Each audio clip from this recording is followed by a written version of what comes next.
Informacinės technologijos jau daugiau nei 20 metų keičia žmonijos įpročius ir gyvenimo būdą. Išmaniųjų technologijų pažanga leidžia bendrauti, mokytis, apsipirkinėti, pramogauti, kurti ir atlikti daug kitų veiklų neišeinant iš namų virtualioje erdvėje.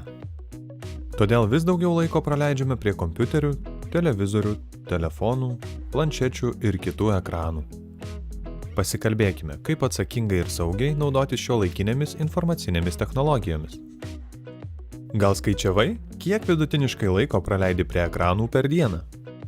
Tavo amžiaus vaikams rekomenduojama prie ekranų praleisti ne daugiau 2 valandų per dieną. Tačiau mokslininkai paskaičiavo, kad šio patarimo laikosi nedaug paauglių. Prie ekranų jie praleidžia 2 ar net 3 kartus daugiau laiko. Tai yra net po 4 ar net 6 valandas. Rekomenduojamas 2 valandų laikas apima bet kurią pramoginę veiklą prie ekranų. Tai kompiuteriniai žaidimai, vaizdo įrašų žiūrėjimas, naršymas internete, veikla socialiniuose tinkluose, filmai per televizorių ir kita. Į šias 2 valandas neskaičiuojame laiko, kai mokaisi, darai užduotis, ieškai informacijos namų darbams, skaitai knygas ar straipsnius, ar užsiimi kitą, ugdančią, bet ne pramoginę veiklą. Ar žinojai, kad Apple prekės ženklo kūrėjas Steve'as Jobsas ribojo savo vaikų laiką prie iPad'o, nes puikiai suprato subalansuoto laisvalaikio naudą. Todėl ne tik pats sąmoningai turėtum priimti sprendimą laikytis 2 valandų laiko limito, bet ir suprasti savo tėvų prašymą išjungti kompiuterį ar televizorių, kai prie jo leidi per daug laiko. Sakai, išjungęs kompiuterį, televizorių ar telefoną jautiesi suirzęs, supykęs? Turiu tau puikų patarimą. Padaryk 10 ar 15 minučių pertrauką. Tuo metu gali pavedžioti šunį, pasportuoti ar atlikti buities darbus. Fizinė veikla greitai pagerins tavo savijautą ir nuotaiką, o ir šalia tavęs esantys suaugusieji tavim džiaugsis ir didžiuosis. Jeigu nutiko taip, kad tau buvo sunku laiku atsitraukti nuo ekrano ir tarp tavęs ir tėvų kilo barnis, atmink, supykti pasibaigus maloniai veiklai yra normalu. Bet jei dėl tavo nesuvaldyto pykčio kažkas buvo įskaudintas, tai nurimęs atsiprašyk. Atsiprašymas visada padeda žmonėms atsipalaiduoti ir pajusti ramybę. O kartais ir patys ant savęs pykstame, kad nieko nenuveikėme, kol naršėm internete ar užsižaidę neįvykdėm savo įsipareigojimų. Svarstai, kaip suvaldyti laiką prie ekranų? Turiu idėjų, kuriomis pasidalinsiu, kad tau būtų lengviau saikingai leisti laiką prie ekranų. Tu jau esi pakankamai subrendęs, kad planuotum savo dienos darbus savarankiškai. Kai planuoji dieną, svarbu, kad tavo dienotvarkėje atsirastų fizinis aktyvumas ir laikas su draugais, namų darbų ruoša, popamokinės veiklos, pareigos bei atsakomybės namuose, tavo mėgstamos veiklos ir interesai. Jei atlikęs visus suplanuotus darbus ir pareigas, pabendravęs su namiškiais, dar turi keletą valandų laisvo laiko, galės saikingai praleisti prie ekranų. Specialistai rekomenduoja paaugliams ir visiems dirbantiems sėdimą darbą po 1 valandos praleistos prie ekranų daryti 10 ar 15 minučių pertrauką. Tuo metu gali pasimankštinti, pažiūrėti pro langą į tolį, tai bus labai gera mankšta tavo akims. Sekti laiką prie ekranų tau padės paprastas žadintuvas arba specialios mobiliosios programėlės. Metu tau iššūkį, praleisk dieną be ekranų. Į šį iššūkį gali įtraukti ir savo tėvus bei draugus. Ilgainiui tokios dienos gali tapti kiekvienos savaitės ar mėnesio tradicija. Kitas man rūpimas klausimas tau. Kaip dažnai leisdamas laiką prie ekranų kažką valgai ar užkandžiauji? Mokslininkai nustatė, kad kone trečdalis paauglių, būdami prie ekranų, kažką valgo. O dažniausiai jie renkasi sveikatai nepalankų menkavertį maistą. Problema yra ta, kad žiūrėdami į ekraną ne tik nejaučiame, kiek ir ko suvalgome, bet ir trikdome savo skrandžio darbą, nes mūsų smegenys negali vienodai gerai atlikti kelių svarbių darbų vienu metu. Todėl smegenys renkasi labiau stimuliuojančią veiklą, kitaip tariant, patrauklesnę, įdomesnę. Šiuo atveju tai nuolat besikeičiantis vaizdai ekrane, kurie prikausto mūsų dėmesį. Žiūrint į ekranus, valgymas tampa mechaniniu veiksmu, o tai žalinga virškinimo sistemai. Dėl to gali atsirasti ne tik kūno masės pakitimų, bet ir sutrikti virškinimas. Jeigu leisdamas laiką prie kompiuterio, televizoriaus ar telefono ekrano pasijunti išalkęs, Tiesiog padaryk pertraukėlę. Jos metu suvalgyk sveikatai palankų užkandį, atsigerk vandens, sulčių ar arbatos. Vis dėlto geriausias ir smagiausias būdas maitintis – tai valgyti kartu su šeima prie bendro stalo. Ir žinoma, kol valgote, jokių ekranų. Kai su šeima vakarieniausite prie bendro stalo, bendraukite. Dalinkitės dienos įspūdžiais, ateities planais ir svajonėmis. Ar prieš miegą leidi laiką prie ekranų? Ar būna taip, kad miegoti nueini vėliau nei 23 valandą? Turiu tau dar vieną labai svarbią žinią. Jeigu prieš miegą būni prie ekranų, tavo smegenys yra stimuliuojamos ir stipriai darbuojasi. Be to, ekranų skleidžiama mėlynoji šviesa tavo smegenys žadina, o ne migdo. Nes mėlynoji šviesa stabdo miego hormono melatonino gamybą. Tau gali būti sunku užmigti, todėl tavo miego laikas sutrumpės, bus nekokybiškas. Ryte, o gal ir visą dieną jausisi pavargęs ir nepailsėjęs, gali kankinti prasta nuotaika. Taigi ką daryti, kad taip nenutiktų? Pirmiausia, reikia suprasti, kad besikeičiantis vaizdai, garsai ir ekranų skleidžiama mėlynoji šviesa yra dirgikliai tavo smegenims, kurie trikdo tavo miegą. Sprendimai čia gana paprasti. Vakarėjant rekomenduojama prietaisų nustatymuose nustatyti skaitymo režimą, bent 1 valandą prieš miegą nesinaudoti jokiais ekranais, be to išnešk visus ekranus ir iš to kambario, kuriame miegi. Jei vis dėlto prieš miegą dar norisi veiklos, gali padaryti atpalaiduojančią mankštą, pabendrauti su namiškiais, kartu išgerti arbatos, susiruošti kitai dienai. O kai jau jaukiai įsitaisysi lovoje, puikus pasirinkimas yra knyga, rami muzika ar istorijų klausimas. Na, jau turbūt supratai, kokią didelę įtaką pertrauka nuo ekranų turi mūsų sveikatai.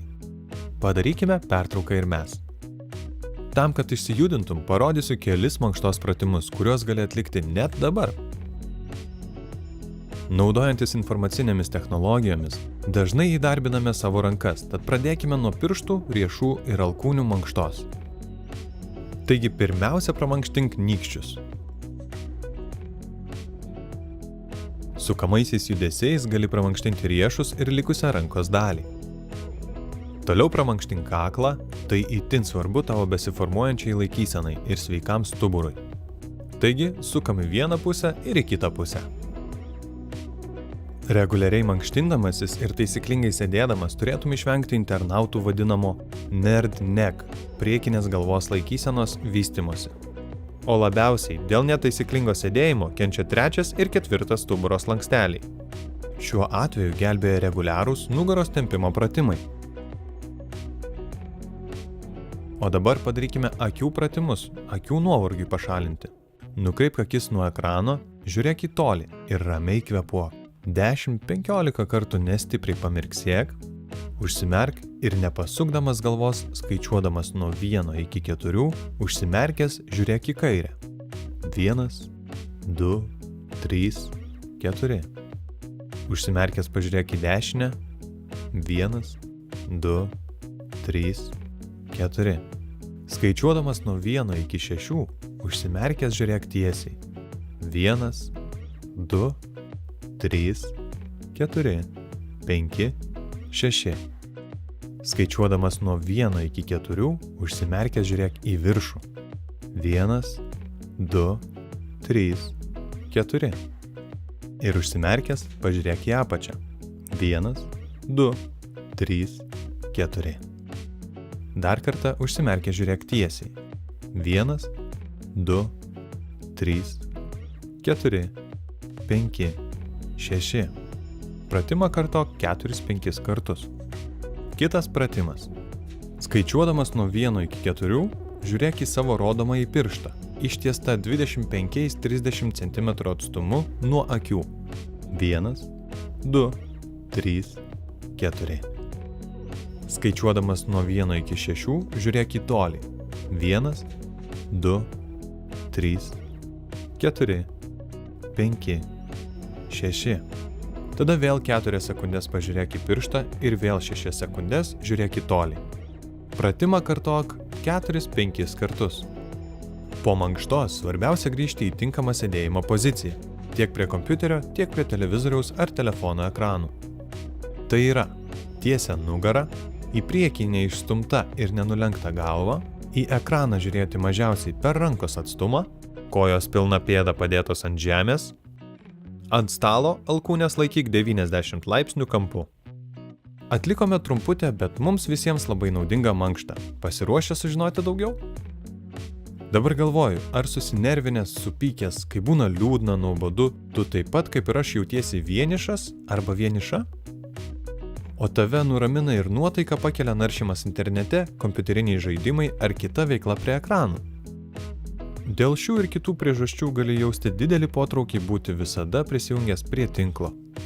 Tai reiškia, kad galbūt bijai praleisti kažką svarbaus internetinėje erdvėje.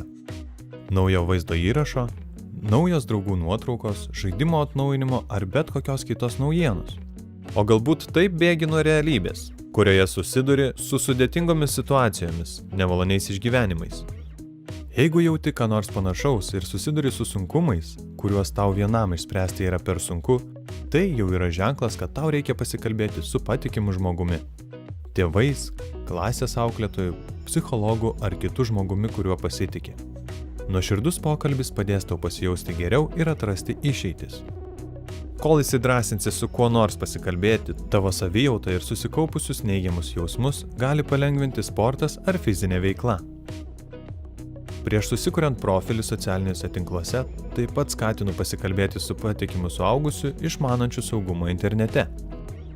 Prisimink, kad profilį socialiniuose tinkluose, tokiuose kaip Facebook, Instagram, Snapchat, TikTok, Discord, YouTube, gali susikurti nuo 13 metų. Tokie apribojimai yra taikomi ne be reikalo. Amžiaus limitas rodo, kad jaunesniems nei 13 metų asmenims socialiniai tinklai daro blogą poveikį jų savijautai. Socialiniuose tinkluose daug reklamų, žalingos informacijos ar tokio turinio, kurį reikia vertinti kritiškai. Gebėti atsirinkti ir suprasti, kas tau ar kitiems vartotojams yra gėris, o kas blogis. Remiantis žmogaus raidos teorija, paaugliams nuo 13 metų jau pradeda vystytis kritinis mąstymas.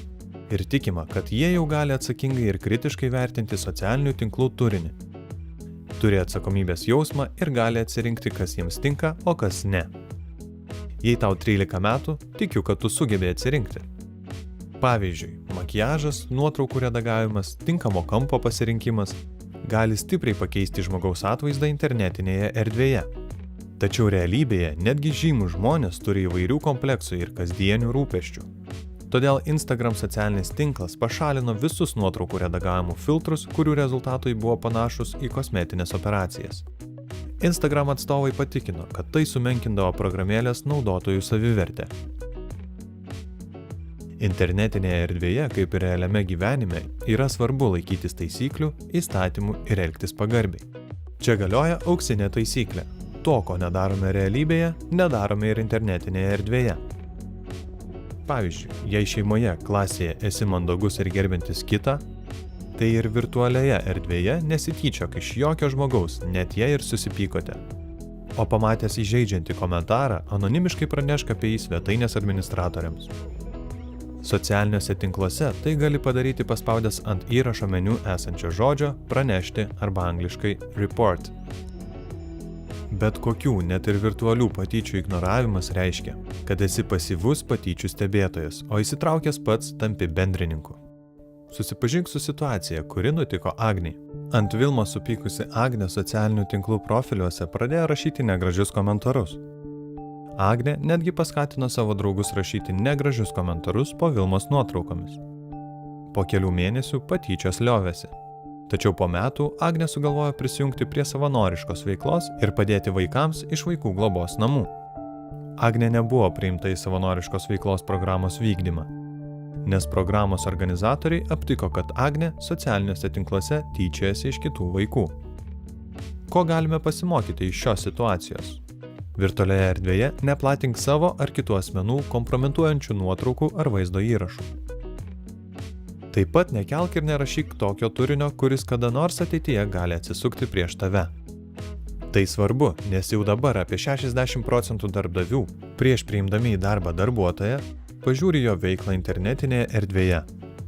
Turbūt nenorėtum, kad vakar parašytas negražus komentaras būtų perskaitytas po 10 metų darbo pokalbyje. Net jei tu ištryni nuotrauką ar komentarą, Atmink, kad sykį į internetinę erdvę įkelta informacija gali išlikti serveriuose ir tam tikriems asmenims informacija apie tave vis dar gali būti prieinama. Čia labiausiai praverstų savikontrolė. Ar tai, ką ketinu parašyti ar įkelti vaizdu, nepakenks man ar kitam žmogui dabar ar ateityje? Virtualioje erdvėje nesidalink savo, šeimos narių ar draugų asmeninę informaciją. Asmeninė informacija – telefono numeris, adresas, nuotraukos, atostogų planai. Nepasakojame apie turimus daiktus, kokią mokyklą ar būrelius lankome, kur ir kuo dirba tėvai ir panašiai. Jei nori parsisiųsti kokį nors žaidimą ar programėlę, prieš tai pasitark su tėvais. Žinok, kad yra daug programėlių, kurias diegiant yra prašoma atiduoti labai daug asmeninių duomenų ir prieigų prie tavo kontaktų, nuotraukų, vaizdo įrašų ir panašiai. Tai yra signalas, kad reikia paieškoti kitos programėlės, kuri nereikalauja tiek daug asmeninių duomenų. Be to, programėlės ar žaidimai gali net ir užkrėsti kompiuterį ar telefoną skaitmeniniais virusais. Kai kurie virusai pridaro neatitaisomos žalos, sunaikindami žmonių įrenginiuose esančius duomenis ir informaciją. Todėl neatidarinėk įtartinų programų, laiškų ar prisegtų dokumentų. O jeigu netyčia atidarei, pasitark su informacinės technologijas išmanančiais suaugusiais. Saugumą naudojantis informacinėmis technologijomis tau suteiks slaptažodžiai. Slaptažodžiai yra tavo asmeninė informacija, todėl su kitais nesidalink savo prisijungimais prie internetinių svetainių ar prietaisų. Tavo prisijungimus ir slaptažodžius turi žinoti tik tėvai, kurie ištikus bėdai galės padėti. Saugūs slaptažodžiai yra laikomi tie, kurie yra sudėtingi. Tokie slaptažodžiai turi turėti 8 simbolius ar daugiau, turėti didžiųjų ir mažųjų raidžių, skaičių ir kitų simbolių. Slaptažodį taip pat vertėtų būti nustačius ir mobiliajame telefone, nešiojamame kompiuteryje ar planšetėje. Jeigu jauti bet kokį pavojų savo ar savo šeimos saugumui internetinėje erdvėje, iškart pasitark su tėvais, kokių veiksmų galite imtis, o pranešti apie pavojų virtualioje erdvėje lengvai ir greitai, saugiai ir anonimiškai kartu galite čia. Pabaigoje dar noriu sugrįžti prie kelių akcentų, kurie svarbus tavo sveikatai ir gerai savijautai. Jei pastebėjai, kad jau ilgiau nei 2 savaitės jautiesi liūdnas, susikrimtęs, nemotyvuotas, tave kamuoja sunkios mintys ar jausmai, tau sunku džiaugtis gerais įvykiais, tai ženklas, kad tau reikia pasikalbėti su patikimais žmonėmis. Jeigu jauti didžiulį potraukį ekranams ir vėl jaustis gerai tau padeda pasinerimas į virtualų pasaulį, jei ten praleidi ilgiau nei 3-4 valandas per dieną ir tau net nesvarbu, kad neatlieki pamokų, nesusitinki su draugais ar nuolat neišsimiegi, tai ženklas, kad tau reikia kuo greičiau pasikalbėti su patikimu žmogumi. Parengta Sveikatos mokymo ir ligų prevencijos centro užsakymu.